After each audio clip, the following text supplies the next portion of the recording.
मसाई मारा केनिया की गोद में बसा एक विशाल जंगल। यह है मारा नदी।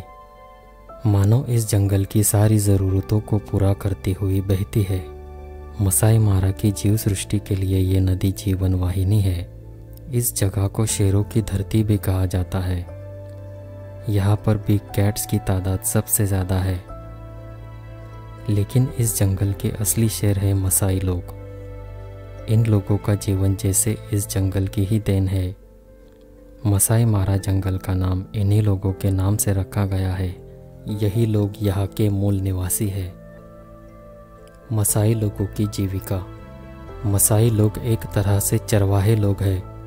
मवेशियों को पालना और उनकी देखभाल करना यही उनका प्रमुख उद्योग है। उनके लिए उनके मवेशी ही सब कुछ है। मसाई लोगों में किसी भी सदस्य की सदनता को उसके मवेशियों की संख्या से नापा जाता है।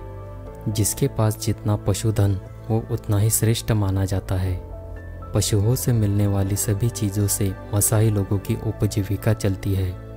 भेड़, बकरियां और गाय इनके प्रमुख प्राणी है। मसाई लोगों के घर। इन लोगों की हर चीज़ प्रकृति से मिलने वाले साधनों पर निर्भर है।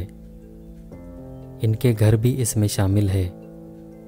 मसाई अपने घरों को लकड़ी, टहनियाँ, घास, गोबर और गीली मिट्टी से बनाते हैं। इनके घरों के दरवाजे ऊंचाई में कम होते हैं। एक बार घर बनने के बाद इसके देखभाल की पूरी जिम्मेदारी घर की महिलाओं की होती है। घर को गोबर और गीली मिट्टी से मौसम दर मौसम सुधारा जाता है। मसाई लोगों की बस्ती को बोमा कहा जाता है। बस्ती को चारों तरफ से कांटों के वृक्षों का इस्तेमाल करके सुरक्षित किया जाता है। मसाई लोगों की मजबूती का रहस्य। ये लोग बहुत मजबूत होते हैं।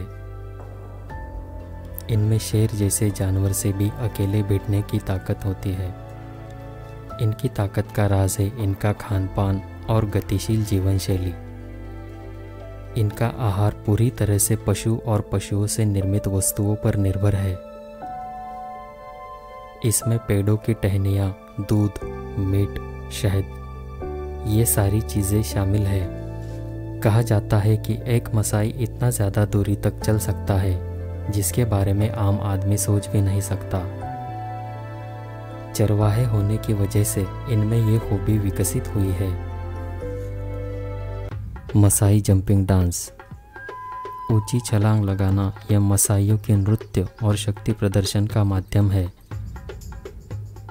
जब भी कोई समारोह होता है तब यह नृत्य करते हैं। इसे एडुमो या अदुमो भी कहा जाता है। इसमें एक ही जगह पर हवा में छलांग लगानी होती है। जिसकी छलांग ज़्यादा ऊंची उसे उतना ही ज़्यादा बलवान समझा जाता है और सम्मान दिया जाता है। यह नृत्य महिलाएं भी करती है। मसाई महिलाएं भी अपनी पूरी ताकत से हवा में छलांग लगाती है। शोधकर्ताओं का मानना है कि इस छलांग के पीछे का कारण भी सुरक्षा ही रहा होगा। चरवाहे होने की वजह से मसाइयों को घने जंगल में जाना पड़ता था। जंगल में छलांग लगाकर अगर आसपास नज़र रखी जाए तो किसी भी खतरे को आसानी से देखा जा सकता है।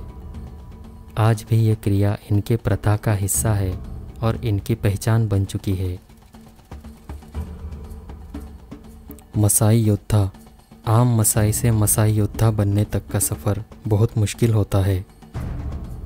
मसाई कबीले में मसाई योद्धा बनने के लिए कई चुनौतियों का सामना करना पड़ता है। इन योद्धाओं पर मवेशी और पूरे कबीले की सुरक्षा की पूरी जिम्मेदारी होती है। बस्ती पर या कबीले पर किसी भी प्रकार के आक्रमण का जवाब ये योद्धा पहले देते हैं। आज इन योद्धाओं की जिम्मेदारी कम हो गई है।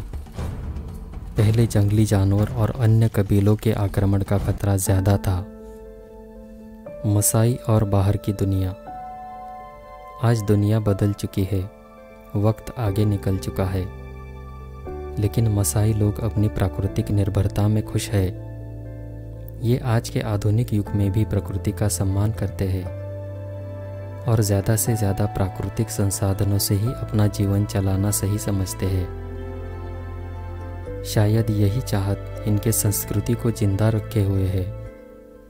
कई मसाई आधुनिक जीवन में ढलने की कोशिश कर रहे हैं। केनियन सरकार मसाइयों को एक जगह रहने का आह्वान करती है, मगर कई मसाई हैं जो आज भी इनकी जीवन शैली जीना चाहते हैं। उनका मानना है, नया ज़माना तो हमें नहीं पता, लेकिन जहाँ हमारे मवेशी वही हम हैं। जहाँ हरे घास के मैदान प्रकृति बनाएगी, वहाँ मानो प्रकृति हमारा स्वागत कर रही है और हम इस प्रकृति के आंचल में बहुत खुश हैं। हजार तकलीफ़ों के बावजूद जो भी मदर नेचर ने दिया है वही इनका सब कुछ है।